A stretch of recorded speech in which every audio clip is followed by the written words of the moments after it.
All right, let's talk about the trauma bay. You know the drill, but the game completely changes when your patient is over 65. Today, we're diving into the essential principles for managing trauma in older adults, based on Chapter 12 of ATLS. So, think of this as your guide to a situation where the rules you think you know, well, they don't always apply. You know, in the trauma bay, age is so much more than just a number on a chart. It's really a map to a completely different physiological landscape. And honestly, understanding that landscape is the absolute key to not making critical errors in how you assess and manage these patients. So, the big question is, what really makes the older trauma patients so different? It's not just the obvious stuff. It's this whole cascade of hidden changes under the surface that creates, well, a minefield of diagnostic traps. These are the kinds of things that can mislead even the most experienced trauma surgeon. To really get a handle on that question, we first have to understand their new physiological baseline. This next part is all about the physiology of aging, those subtle but really profound shifts in every single organ system that completely redefine what normal looks like. Okay, this slide? This is basically your cheat sheet to this new reality. Just look at the cardiovascular system. They have decreased cardiac reserve, which means they can't mount that tachycardia you'd expect to see in shock. So that normal heart rate you're looking at, it could be a sign of impending collapse. Or the pulmonary system, where decreased elastic recoil means a simple rib fracture can quickly spiral into full-blown respiratory failure. The bottom line is, in every system, there's just less reserve, which makes them incredibly fragile.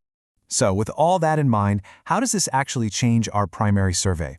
We're still going to use the familiar XABCDE framework, but we have to approach it with a critical twist, a really high index of suspicion at every single step. The framework is the same, right? But our approach has got to be different. For X, exsanguination, you have to remember their skin is fragile, and so many are on anticoagulants. That means even a minor wound can cause a major hemorrhage. For airway, you better be ready for a difficult intubation because of cervical arthritis. And for exposure, their lack of subcutaneous fat makes them incredibly susceptible to hypothermia. You see, every single step has its own geriatric pitfall. And this slide right here, this highlights one of the most dangerous traps in geriatric trauma. A younger patient in shock, they're going to be tachycardic, but an older patient on beta blockers might have a normal heart rate while they're bleeding out internally.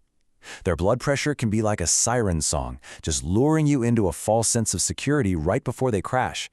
If you rely on those classic signs, you will miss a cult shock, and that can be fatal. Now, let's talk about a critical, time-sensitive action. So many of our older trauma patients are on anticoagulants or antiplatelet agents. Knowing exactly which drug they're taking and how to reverse it fast, that's not just important, it's a life-saving skill. So think of this slide as your quick guide for anticoagulant reversal. The key is to identify the agent and move fast. If it's warfarin, you're using prothrombin complex concentrate, or PCC, along with vitamin K. For the direct oral anticoagulants, the DUACs, there are specific reversal agents. But you have to be careful, because these reversal agents carry their own risk of thrombosis. You're really walking a clinical tightrope here. But our job isn't done after the primary survey. We have to look beyond the physical injuries for the hidden dangers, the kinds of dangers that a CT scanner is never, ever going to see. And these can be just as lethal. And one of those dangers is elder abuse. The CDC defines it as an intentional act or a failure to act that causes or risks harm to an older adult. And the toughest part? It's typically done by a caregiver or a family member. This is truly a silent epidemic, and the trauma bay might be the only place it ever comes to light. The statistics here are just chilling. More than 1 in 10 older adults experience some form of abuse, and what's worse is that the vast majority of these cases go completely unreported. That means we, in the trauma bay, might be their last and maybe their only hope for someone to notice and intervene. So what are the clues? This slide lists the red flags you need to be looking for. Some are obvious, right? Like unexplained bruises or burns, but a lot of them are way more subtle. Poor hygiene, sudden weight loss, or a story from a caregiver that just doesn't quite add up. We have to be medical detectives here, piecing together all the evidence to uncover the truth. And finally, we have to confront our own biases.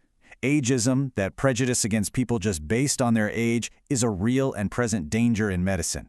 In the chaos of the trauma bay, it's so easy to fall into the trap of thinking an older patient's life is less valuable or that they're just too old for aggressive treatment. This bias can and absolutely does lead to suboptimal care.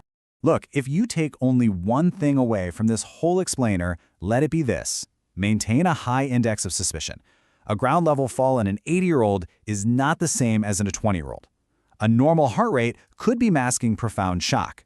In geriatric trauma, you have to assume the worst until you can definitively prove otherwise.